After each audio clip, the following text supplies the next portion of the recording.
बिस्मिल्लाहिर्रहमानिर्रहीम। नाज़रीन अस्सलाम वालेकुम। आप देख रहे हैं साबिर शाकिर यूट्यूब चैनल। आज है 20 नवंबर साल 2019 और दिन है आज बुध का। सियासी सूरत हाल बड़ी गर्मा गर्म है और क़यास आराइयाँ भी बहुत की जा रही हैं। अफवाहों का बाज़ार भी सरगर्म है और कॉन्स्पिरेसीज़ भी, साजिशी कहानियाँ, साजिशी थ्योरीज़, इस तरह की चीज़ें बहुत हैं वफाकी दारुल हुकूमत इस्लामाबाद में। और आज तो ऐसे लगा जैसे चीफ़ जस्टिस ऑफ पाकिस्तान और वज़ीर आज़म पाकिस्तान बिल्कुल आमने सामने हैं और उसकी रीज़न क्या बनी और जिसकी वजह से ये सारा फ़साद पैदा हुआ। इस वक्त मुल्क में जो फ़साद है वो जिस वजह से पैदा हुआ वो बड़े आराम से लंदन में जा चुके हैं और मज़े ले रहे हैं। और वो अगर टीवी पे ये सारा कुछ देख रहे होंगे तो बहुत खुश हो रहे होंगे कि जनाब देखा हमने कैसा खेल खेला है और कैसा सबको चकमा दिया है कि वो आपस में ही दस्तगिरेबान हो गए। तो पाकिस्तान के इस वक्त पॉलिटिकल सिस्टम को शदीद ख़तरा है ये जो जमहूरी सेटअप है, क्योंकि जब दो अथॉरिटीज़ आमने सामने आ जाएं, वो वज़ीर आज़म पाकिस्तान एक तरफ और चीफ़ जस्टिस ऑफ पाकिस्तान एक तरफ, और दोनों पब्लिक में आके एक दूसरे से मुखातिब हों और एक दूसरे को जवाब दे रहे हों, तो हमारा सिस्टम इतना कमज़ोर है कि कुछ भी हो सकता है। इसलिए हुआ ये, थोड़ा सा बैकग्राउंड बताता हूँ। हुआ ये कि असल मसले की तरफ कोई भी नहीं जा रहा और एग्जेक्टिव और जुडिशरी आमने सामने हो चुकी है। हमने पहले भी आपको कहा था कि नवाज़ शरीफ का जो कंबल है वो इतना वज़नी है कि हर कोई जान छुड़वा रहा था कि इसको हाथ न लगाएं और इसको बाहर भेजने का जो अमल है उस प्रोसेस में हम ना आएँ और हमारे शोल्डर, हमारे कंधे इस्तेमाल ना हों और ये बला जो है वो किसी और के खाते में डल जाए। लेकिन ज़ाहिर है ये होना नहीं था, और होना तो था तो इसी सिस्टम के थ्रू ही सब कुछ होना था, क्योंकि नवाज़ शरीफ साहब को बाहर भेजने का फ़ैसला पहले किया गया और उसको इम्प्लीमेंट कैसे करना है वो बाद में सोचा गया। और उसके लिए ये सब कुछ हो, देखें नवाज़ शरीफ साहब को बाहर भेजना था, मामला तय पा रहे थे, अंडरस्टैंडिंग हो गई थी, एक अनसीन, हिडन और एक कोई मुआहिदा भी हो चुका है जिसके जुज़ियात आहिस्ता आहिस्ता आएंगी। मसलन उसका एक और स्टेप आज सामने आया है। ये जो अंडरस्टैंडिंग हुई है इसको डील नहीं कहा जा सकता, क्योंकि डील कहने से वो कहते हैं कि आप बहुत सारों को क्वेश्चन करते हैं, तो इसलिए डील नहीं कहते। जो कुछ भी हुआ, आज शहबाज शरीफ साहब ने जो पब्लिक अकाउंट्स कमेटी के हेड थे, चेयरमैन थे, उससे इस्तीफ़ा दे दिया है। और शहबाज शरीफ साहब चूँकि लीडर ऑफ अपोजिशन भी हैं कौमी असम्बली में, और बड़ी तगदौ के बाद, बड़ी लड़ाई के बाद ये फ़ैसला हुआ था, डेडलॉक हो गया था कि जब तक शहबाज शरीफ साहब को पब्लिक अकाउंट्स कमेटी का चेयरमैन नहीं बनाया जाएगा तब तक हम इस पार्लियामेंट को चलने नहीं देंगे। बना दिया गया। असद कैसर साहब, परवेज़ खटक साहब, शाह महमूद कुरैशी साहब मैदान में आए, इमरान खान साहब को राज़ी किया गया और उन्होंने कहा कि हम गारंटी देते हैं ये होगा। वो बना दिया, क्योंकि उनके मुकदमे नैब में चल रहे थे, गिरफ़्तार थे और अब भी वो ज़मानत पर हैं। तो उस वक्त भी यही था कि एक नैब के मुलज़िम को कैसे पब्लिक अकाउंट्स कमेटी का चेयरमैन बना दें, और फिर पब्लिक अकाउंट्स कमेटी का चेयरमैन ऐसे शख्स को कैसे बना दें कि उसके सामने उसी के भाई के जो दौर है, सारे ऑडिट्स रिपोर्ट्स जो नवाज़ शरीफ साहब के दौर की थी वो सामने आएंगी। वो कैसे अपने भाई को चेक करेगा, वो तो मिट्टी डालेगा और आगे निकल जाएगा। ये थी कंसर्न्स। लेकिन आज वो ओहदा शहबाज शरीफ साहब ने जाने से पहले वो इस्तीफ़ा दे के गए थे और आज स्पीकर कौमी असम्बली ने वो इस्तीफ़ा कबूल कर लिया। और इस तरीके से जो भी मामलात इनके शरीफ फैमिली के और दूसरे फरीक के दरमियान हुए हैं उसकी एक किस्त एक और आ गई है। शहबाज शरीफ साहब पब्लिक अकाउंट्स कमेटी के ओहदे से मुस्ताफ़ी हो गए।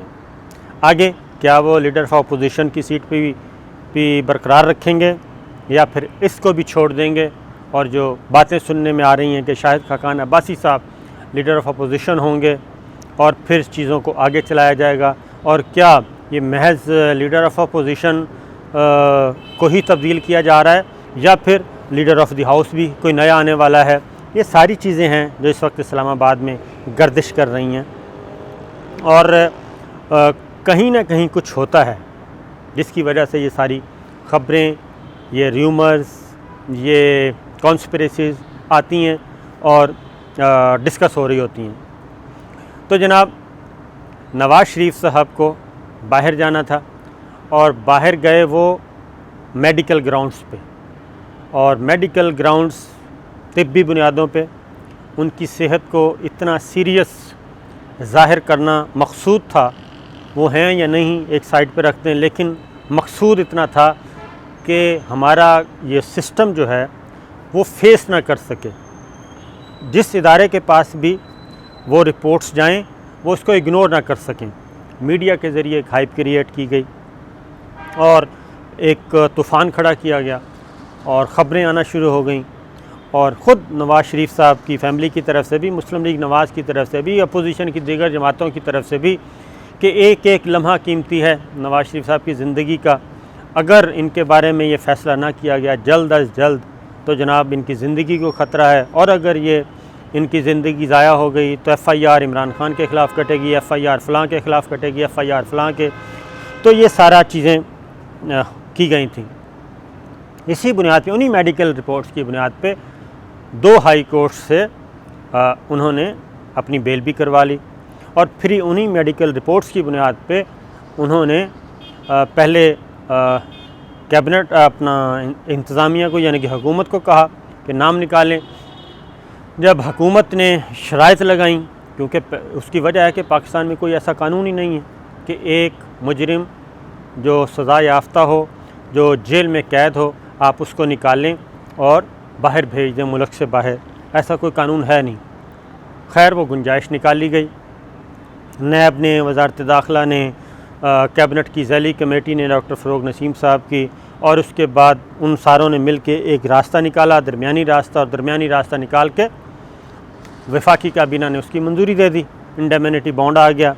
उन्होंने कहा भी इंडेमिनिटी बॉन्ड हम नहीं मानते, क्योंकि ये तो 7 अरब रुपए की लाइबिलिटी है, जो भी गारंटी देगा, यानी कि शहबाज शरीफ साहब ने देनी थी।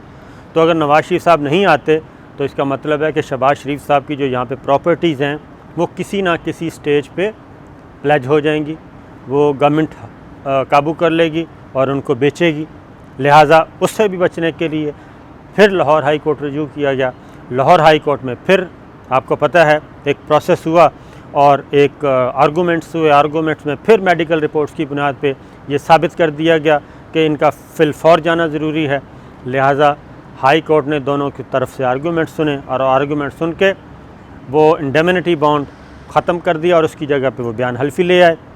बयान हल्फी दिए नवाज़ शरीफ साहब ने, शहबाज शरीफ साहब ने कि जी हम वापस आएंगे। जब डॉक्टर्स ने इजाज़त दी, मामला ख़त्म हो गया। फिर वो एयर एम्बुलेंस आ गई।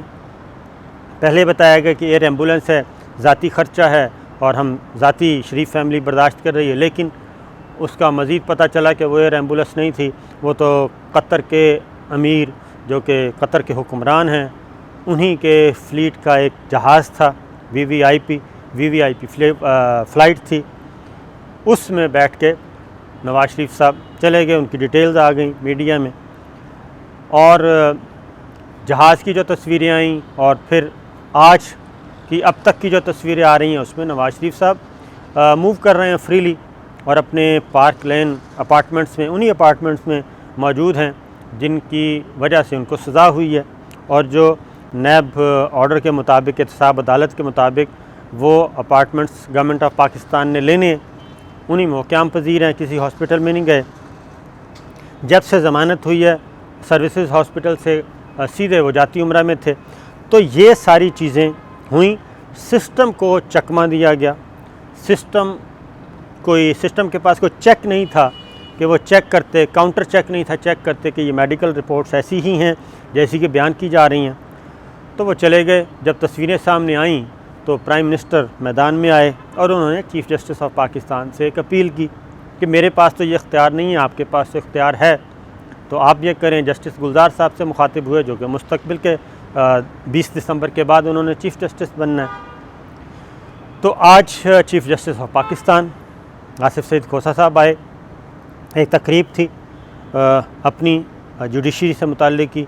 वहाँ पे उन्होंने ख़िताब करते हुए ये कहा कि अदलिया पर तनकीद करने से पहले सोचना चाहिए, एहतराज़ बरतनी चाहिए और एहतियात करनी चाहिए।